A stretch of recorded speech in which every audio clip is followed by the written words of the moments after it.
Hi there, I'm Mary Susie from Bead Me a Story, and today I'm going to show you how to make a dodecahedron.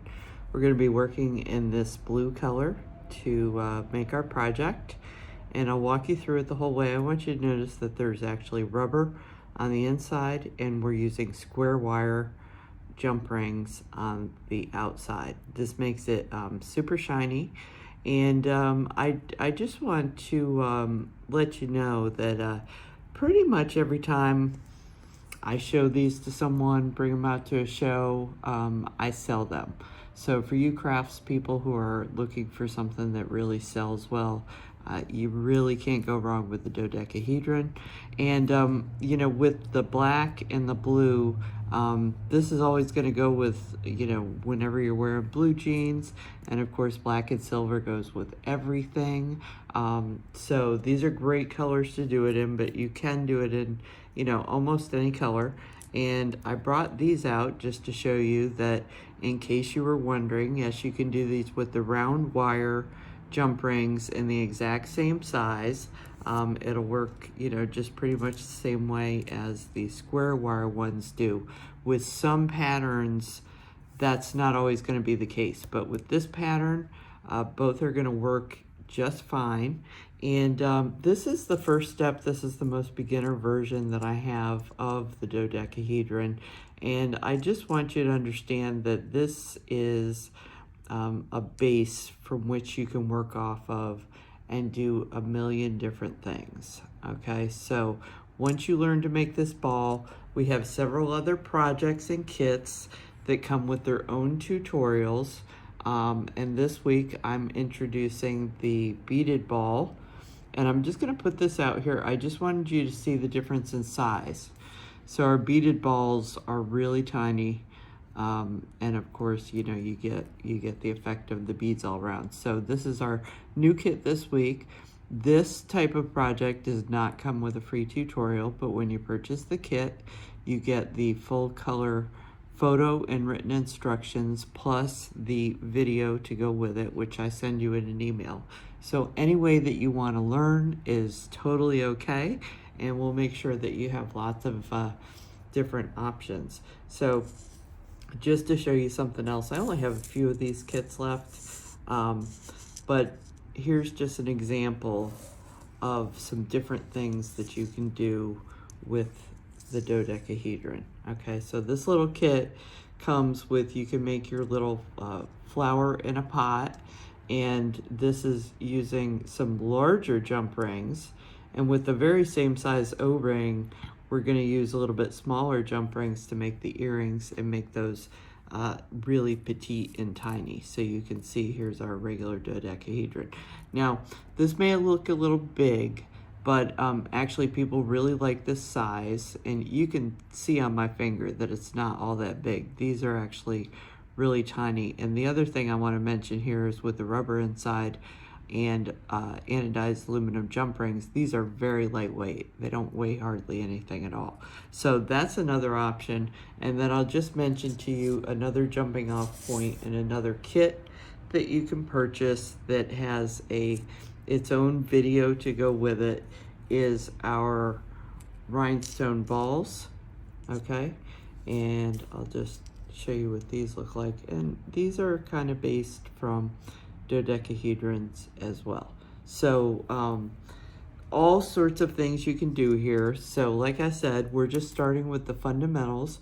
When you're starting out, start with an easy project. Rubber is usually very easy to learn with, and then, you know, you can go on to much more advanced projects, such as our beaded balls and our rhinestone balls. Okay, so without further ado, let's go ahead and get started. So to start our dodecahedron, you can see here that I have 1, 2, 3, 4, 5 jump rings, and I have 2, 4, 6, 8, 10, 12 O-rings. Okay, so each of the O-rings is going to get doubled in each position. And what I want to do, you can see I've pre-opened my jump rings. I'm using the square wire jump rings just for a little bit of extra shiny, a little bit of extra sparkle on this project. But you can use 18 gauge 3/16 jump rings that are round just the same way. Both will work in this project. Okay, so you see I picked up 2 O-rings, and then I'm going to pick up 2 more. And I'm doing this in 2s just to illustrate the point that the pairs of jump rings are going to behave as one unit. Okay, so I'm going to close my jump ring, and you can see I'm just kind of making a 2 by 1 by 2 chain. Okay, now I'm going to do the same thing with the next jump ring. I'm going to take the jump ring, I'm going to pass through one of these pairs. Actually, let me do it this way. I'm going to pick up 2 O-rings first, and I'm going to pass through one of these pairs. I'm trying to teach myself to do it this way because what that leads to is, see how there's always a little bit of a seam on these square ones? No matter how perfectly you close them, there's always a little bit of a seam. So by doing it this way, picking up 2 first and then passing through, I'm trying to keep all of my seams on one side of this. Okay, so you can kind of see them there. But now that we have our little chain started, we're gonna look at this a little bit differently. And we're gonna start looking at this as spokes on a wheel. So we have this center pair of rubber O-rings, and then we have a pair on either side of it. So what I'm gonna do now is I'm gonna push these back, okay? So that we can continue to go around this center pair of O-rings with 3 more spokes. Okay, so it's gonna be more like this. So you got 2 here, 2 here, and 2 here, okay? And I'll show you what that's gonna look like over here, but I'll go ahead and add another row or 2 so you can see it. So pick up 2 O-rings, and then our center pair is what we're gonna pass through.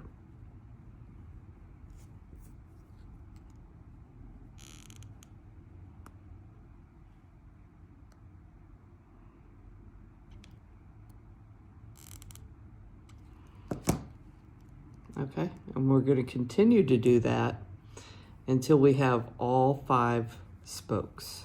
Just show you it one more time.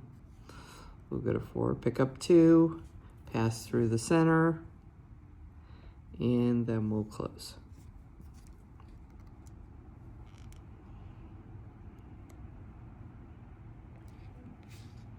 This one's a lot less than perfect.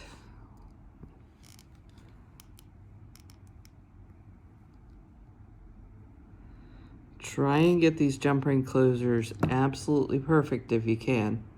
And then again, we're gonna try and keep them on the inside of our piece. Okay, so then I need to add 1 more spoke, but I'm not gonna take you through that step. I'm just gonna move this to the side. And here is what it looks like when it's completed, okay? So you can see we have a center pair of rings, and then we have 5 other pairs that surround it. Okay, now what we're gonna do is, I'm gonna go ahead and pick up another jump ring, and I think my seams are mainly on this side, so you don't have to concentrate on this too much. You can always swing the rings around once this is completed and make sure they're on the outside. Okay, so I passed through 1 pair of that circle, and then I'm going to pass through the next pair.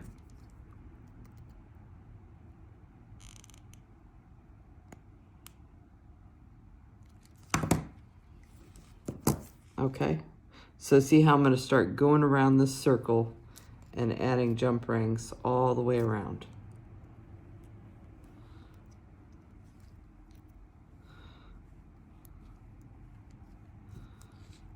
Okay, here's my second one.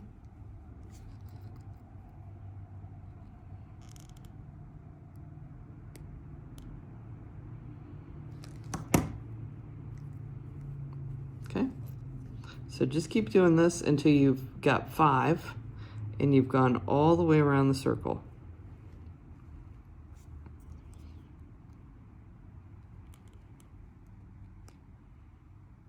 Okay, just keep doing this the same way. And through the magic of preparation, I actually have one done here. So you can see this is where we're going with this. We're going to have 5 jump rings, 1, 2, 3, 4, 5, all the way around. Okay, I'm going to set that to the side. Now, this is the trickiest part of making a dodecahedron. Once I finish making this first one, I'm going to make a second one. Okay, and once I have both of these finished, then I'm going to start turning this into a ball. Okay, so in order to turn this into a ball, what we need to do is we're going to put the 2 halves together. So you can see that the 2 halves will fit together best if you have a single O-ring that goes in between the next 2. And you can see that this is going to happen all the way around. So it'll just fit right together if you do it like this. Now what we're going to do with our next jump rings that we're going to add to form this ball is we're going to go from this set of O-rings, this pair, up to this pair on the right and up to this pair on the left. Okay, and then once we finish that first step, then we're going to go from here over to here on the diagonal. So that means we'll have one coming up this way, one coming up this way. Now if you look, I've got 1, 2, 3 jump rings up here, and by connecting one here and one here, I will then have 5, and this pentagon or you know, jump ring series of 5 will be completed. Okay, so let me start to show you that. So this is called Japanese lace when you do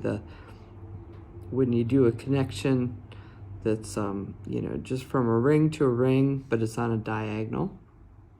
Okay, so I'm passing through one here and one over here. So this very first connection is super easy. And you don't have to think about anything. Now, I'm going to go ahead and turn that jump ring so that the closure is now on the inside. Now, as I said before, we want to take this one set of rings and we're going to do this on the diagonal. So I'm forming a V here. So I'm going to go through this same ring. And oh, look, I'm going to have 5 jump rings now through that. So we're never going to use this pair of O-rings again. We're never going to connect to it again once it has 5 jump rings passing through it. Okay, now I use a little bit of force to dig down. Once you're adding 5, it's going to get a little tight in there. And then if you remember, I said we're going to make a V. So we want to do this on the diagonal. So we're going over to the next set of O-rings in the row that's on the left side.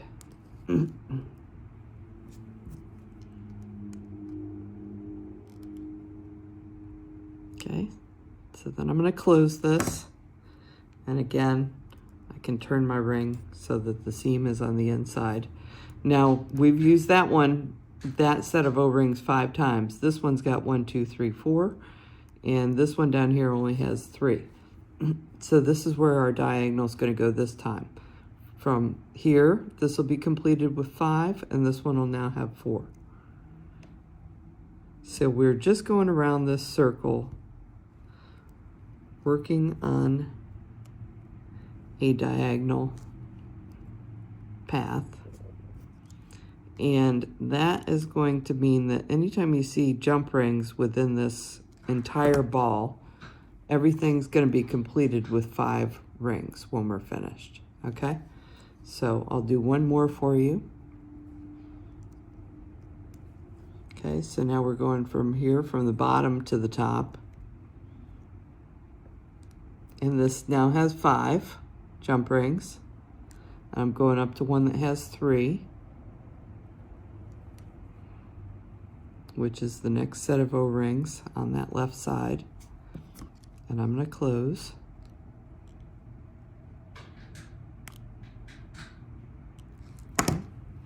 Turn that seam to the inside. I see I didn't get a perfect closure on that last one, so let me fix that. Then I'm going to turn that seam to the inside. So you can already see it forming here. So we're going to continue going around. Next we're going to go, this is 5 to a 3, and then this will have 4 in it. So we'll make that 5 to a 3.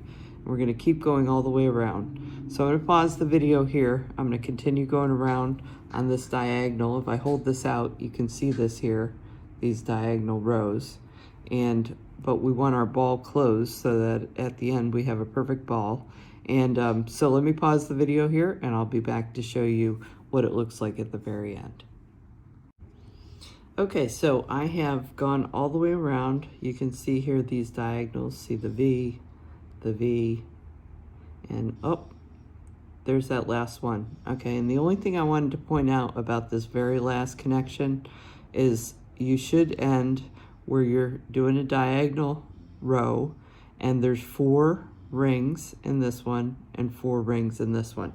As you go around and this ball gets completed, this gets a little bit, the ball gets a lot stiffer, so it's fairly easy to push down in, but this is going to be a little bit tougher connection to get down in there.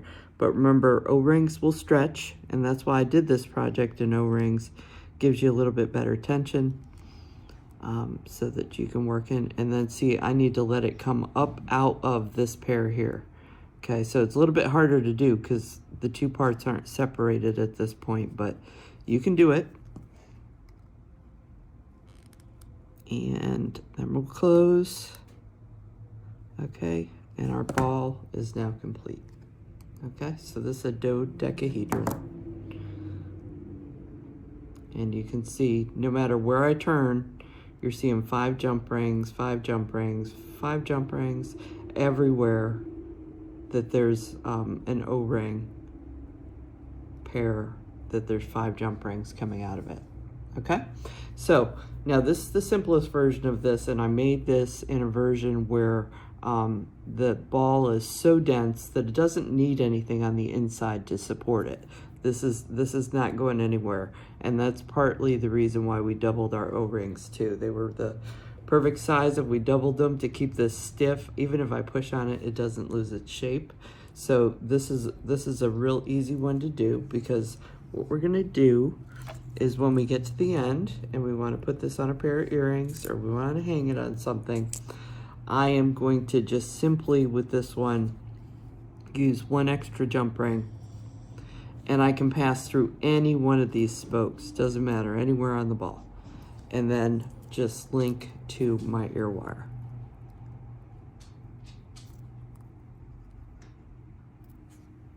Okay, and then I'll close that.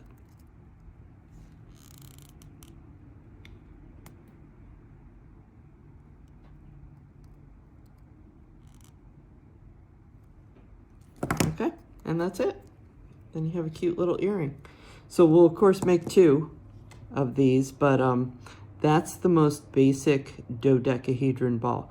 Now there are a lot of other ways of doing this. Once you know what size works with, say, 18 gauge, I could use larger or smaller 18 gauge jump rings with this. I could use 18 gauge and 1/4, and all that would happen is that these jump rings would stick out from the center even more than they do right here. Okay, so once you know what size O-ring needs to happen in the middle in order for the ball to be dense, then you can actually go up or down in sizes based on what you need.